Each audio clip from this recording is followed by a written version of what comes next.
बड़ी खबर से आपको रूबरू करा गए हैं। बड़ी खबर आपकी टेलीविजन स्क्रीन पर।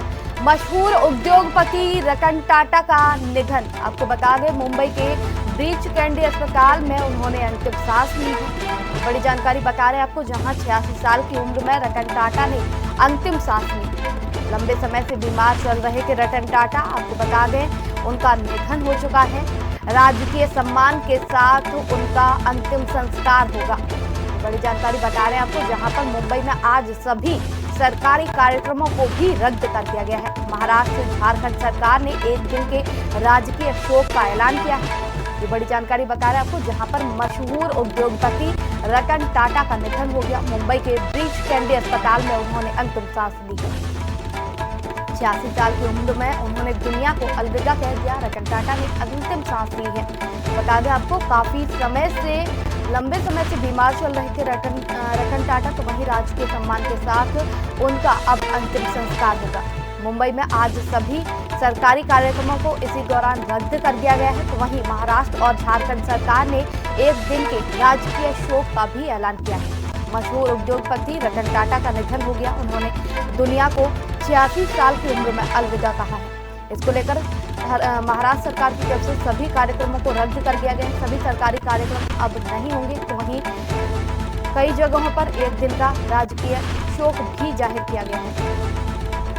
बता दें आपको, राजकीय सम्मान के साथ उनका अंतिम संस्कार किया जाएगा।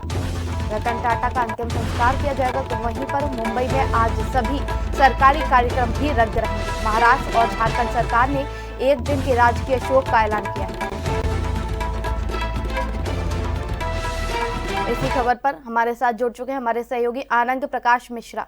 आनंद जी, एक बड़े उद्योगपतियों की लिस्ट में जिनका नाम सबसे ऊपर आता था रतन टाटा, अब वो हमारे बीच नहीं रहे। फिलहाल क्या अपडेट है, क्योंकि ये कहा जा रहा है कि लंबे समय से वो एक बीमारी थी जिसके चलते उनका निधन हुआ है। जी, बहुत लंबे समय से बीमार चल रहे थे रतन टाटा जी, और उनका लगातार मुंबई के ब्रीच कैंडी अस्पताल में इलाज चल रहा था। अभी बीच में ठीक हो गए थे और उसके बाद वो अपने घर पर थे।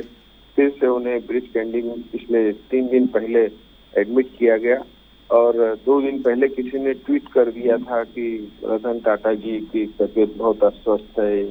तो उनको उनके सहयोगी ने बताया, तो उसे देखकर उन्होंने खुद ने उसका जवाब भी दिया और कहा कि मैं अभी स्वस्थ हूँ, ठीक हूँ। लेकिन आज अचानक कल रात में उनकी हालत फिर से बिगड़ी और वे हमें छोड़ के चले गए। जी, तो इससे जाहिर सी बात है पूरे परिवार में शोक की लहर है। साथ ही पूरे महाराष्ट्र में देखा जाए तो आज राजकीय शोक का भी ऐलान किया गया है। जी बिल्कुल, चूंकि पूरे देश की एक बहुत बड़ी हस्ती हमारे बीच से चली गई। रतन टाटा 1937 में जन्मे, बहुत ही जुझारू और बुद्धिमान कुशल उद्योगपति थे। इन्होंने अलग अलग तरह की बहुत सारी वेंचर्स शुरू किए और बहुत सारे उद्योग इन्होंने भारत में एस्टेब्लिश किया। जब भी भारत में आफत आई या किसी भी तरह की जरूरत पड़ी, तो इन्होंने दान में भी अपना हाथ बहुत तेजी से आगे बढ़ाया। हमें याद रखना चाहिए कि कोविड के समय पे सबसे पहला हाथ रतन टाटा का उद्योगपतियों में आया था, और इन्होंने तकरीबन 1500 करोड़ से ज्यादा मदद भारत सरकार की थी। और हमेशा खड़े रहते थे, बहुत ही दयालु प्रवृत्ति के थे, और सभी लोगों से मिलजुल के रहना। अगर राजनीतिक हम बात करें तो हर पार्टियों से इनका एक अपना अलग रिश्ता था, और खास करके सभी लोगों से मिलते रहना और देश के बारे में हमेशा पॉजिटिव सोचना। बाहर से बड़ी बड़ी कंपनियों को देश में लाना और विदेश में भी अपने कंपनियों का लोहा मनवाना बड़े पैमाने पर, यह उनका बहुत ही कुशल नेतृत्व रहा, जिसमें टाटा जो अंपायर है उसे इतना बड़ा और बृहद समूह को मौका मिला, और भारत देश में उन्होंने बहुत तरक्की की। जी, जैसा कि देवेंद्र फडणवीस ने भी कहा कि वो एक सिर्फ सफल उद्योगपति ही नहीं थे, उन्हें बड़े व्यक्ति के रूप में भी देखा जा सकता है। साथ ही एकनाथ शिंदे जो महाराष्ट्र के मुख्यमंत्री हैं, उन्होंने भी इस पर दुख जाहिर किया है। उन्होंने रतन टाटा को एक अनमोल भारत रत्न कोहिनूर हीरे की तरह उन्हें नवाजा है। जाहिर सी बात है, रतन टाटा का जिस तरह से व्यवहार था वो बहुत दयालु वाला था, ईमानदार, और जिस तरह से वो निचले स्तर से उठ के एकदम हाई प्रोफाइल पे पहुंचे वो भी काबिल तारीफ है। बहुत लोगों के अंदर घमंड आ जाता है, चीज़ें होती हैं, लेकिन उनके अंदर इस तरह की कुछ भी चीज़ें देखने को नहीं मिलती थी। बहुत सरल और सहज स्वभाव का उनका। जी बिल्कुल, वो चूंकि उनका मुंबई से काफी लगाव था, ऐसे उनका देश पूरे देश के अंदर उनका उद्योग फैला हुआ है। लेकिन मुंबई में अक्सर रहा करते थे तो यहाँ के सभी राजनीतिक व्यक्तित्वों से उनका बहुत ही अच्छा और गहरा नाता रहा है।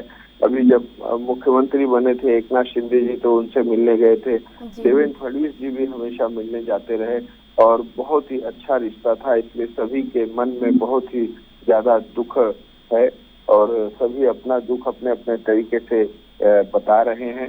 और आज वैसे तो पूरे देश के अंदर कल प्रधानमंत्री जी को जैसे पता चला उन्होंने अपना दुख जाहिर किया ट्विटर पे, लेकिन ऐसे जितने भी यहाँ पे राजनीतिक हैं सभी लोगों का उनसे रिश्ता रहा है और वो सभी से सहजता से मिलते थे। छोटे से छोटे लोग भी अगर उनसे मिलना चाहते थे तो मिल लेते थे और किसी भी तरह का घमंड नहीं था।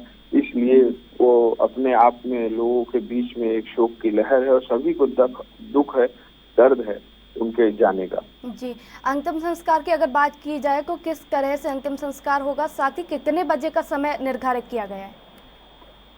जी अभी तो प्रक्रिया चल रही है, चूंकि रात का समय था या 12 बजे के पहले मृत्यु हुई है तो उसके बाद उनके समूह से सभी लोगों से चर्चाएं चल रही हैं। अभी सुबह का समय है तो धीरे धीरे ये चीजें प्रक्रियाएं जो है वो सामने आ जाएंगी। चूंकि इतने बड़े व्यक्तित्व थे तो भले उनके जीवन में उन्होंने विवाह नहीं किया, कोई इस तरह की उनकी संतान नहीं है, लेकिन चूंकि इतना बड़ा टाटा समूह है यही उनकी औलाद है। हालांकि अपने बातचीत में भी हमेशा वो कहा करते थे कि जो यहाँ पे मेरे टाटा समूह के साथ जुड़े हुए हैं, जो भारतवासी हैं, यही सब मेरे साथ जुड़े हुए हैं, यही मेरा परिवार है।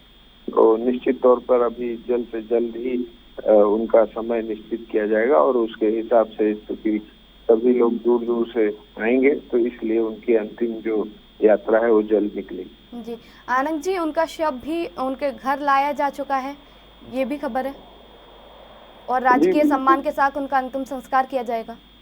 जी राजकीय सम्मान के साथ ही उनका सम्मान किया जाएगा और होना भी चाहिए, क्योंकि उन्होंने जो देश को दिया है जी। आज इतने बेरोजगारों को नौकरी देना ये अपने आप में ही बहुत बड़ा राजकीय काम है और वो उन्होंने किया है। टाटा समूह व्यापक रूप से हर जगह फैला हुआ है, इसलिए उन्हें राजकीय सम्मान मिलना चाहिए और जल्द से जल्द वो प्रक्रिया पूरी की जाएगी। जी आनंद जी, पूरे देश में आज शोक की लहर है। फिलहाल आपका बहुत बहुत धन्यवाद।